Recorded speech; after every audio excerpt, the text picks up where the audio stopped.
on top. And we are Velocities in Music, VIMTV. Switch that up on ya. We're going to review Grimes' Vision today, a 2012 release from an artist who's very fresh on the screen. Grimes is from Vancouver, Canada, so all of our Canadian peeps will love this album for sure, right?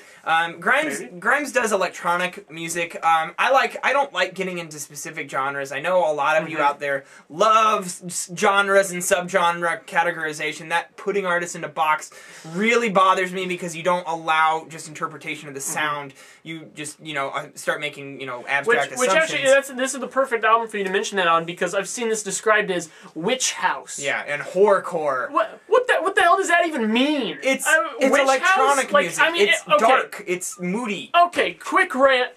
A genre, the point of a genre is so that you can say it and have people have some point of reference so that they can have a basic understanding of the sound once you say the genre. But when you extend a new term every time a new sound comes up, it ruins the point of genres. Exactly. It completely defeats the purpose, so screw that. We're just going to kind of describe the sound for you. It's electronic. She uses a lot of MIDI instruments and synths. That's what she does, and she mixes those all together. It's electronic beats and synths and a lot of harmonized vocals that are just processed, distorted, whatever you want to call it. It comes off as being pretty poppy, but really it's produced and written to be quite dark. Yes. Which is where the subgenres are named from. Exactly. But when it comes down to it, when you've got the female vocalists and this very electronic kind of poppy production style, then that is what it's going to come off as to some degree.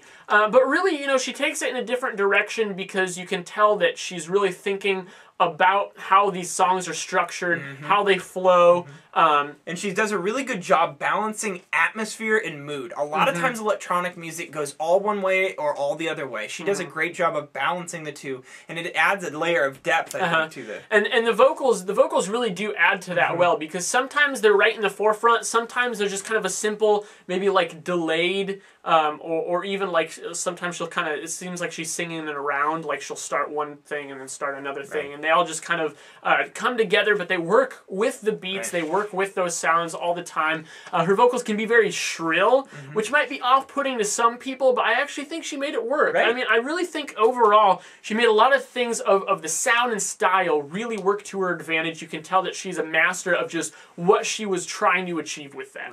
Now, where this album falls for us is kind of in the same aspect, and we've been joking about this over the last few weeks while we've been reviewing it. We always get stuck in the second half. It's called getting stuck in the second half of Grimes. You just can't get out. It's like quicksand. You get in the second half, and these tracks get a little bit longer. They kind of get more drawn out away from the first half and the format that those are in, and then you're just stuck there, and for whatever reason, you end up doing something else. And then you realize, oh crap, I just got stuck in the second half of Grimes. It happens every time. Seriously, it's so difficult to get through. I feel like the first 7 or 8 tracks are just so strong. They move along at a good pace, and then you get to that second half, and I feel like that not only are the songs weaker, but they're longer. So it's almost like she's putting more emphasis on the weaker tracks. And to me, the reason it comes especially unjustified is because there are 3 tracks in that first half that are under 2 minutes. Track 1, Infinite Leveled Out Fulfillment. Track 4, 8. Hope that's not too confusing. The song is called 8. And then track 7, Visiting Statue. And to me, while only one of those was a track pick of mine, I actually found those 3 tracks to be extremely strong.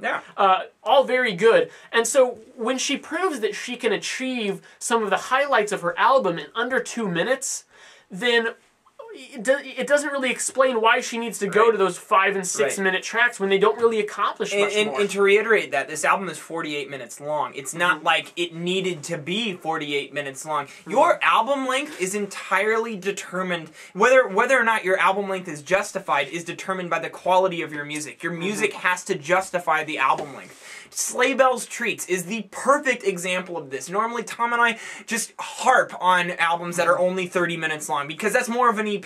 But Treats was 30 minutes long for a reason. It it wouldn't have worked. Because if there was an extra 10 minutes of right. that happening, right. it would have just been like, okay, I was done with this 10 minutes ago. Right, and I feel like Visions here justifies, you know, upper 30s to around 40 minutes of music, but 48, absolutely not.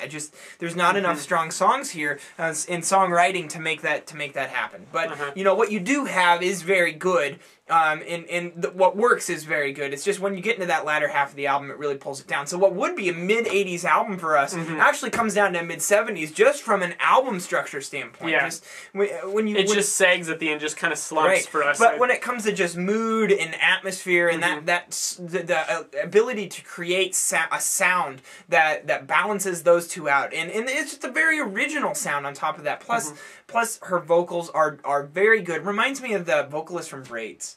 Yeah, I can see that. And just the shrillness and the intensity. And actually, I wish she would have taken that to the next level a little bit more, too. And in the future, in addition to trimming up the album, I would really like to see Grimes really push her vocal abilities. Let the voice come out. Let it get loud and belt it out.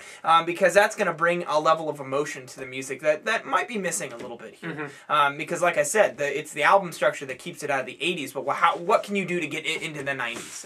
That's the way we look at things, anyways, if we were sitting here consoling Grimes. Tom, where are you at with this one? I'm going 75. I'm right there with you. I'm just a notch down. 74, just to be difficult. It'll average out to 75, so no one worry. What did you guys think about this album? Grimes, Visions, leave us a comment. www.velocitiesandmusic.com or youtube.com/velocitiesandmusic. As always, if you aren't our friend on Facebook or following us on Twitter, go do so now. That's where we talk to our fans, and you guys are what makes Velocities and Music possible. We're on all the time interacting with you guys. We get a lot of the requests. We're constantly discussing new things in music, opinions, what we're into, what we're not into, what we're doing. All those things happen on Facebook and Twitter, so be there with us. I'm Jake. I'm Tom. And we are VIMTV, moving music critique forward.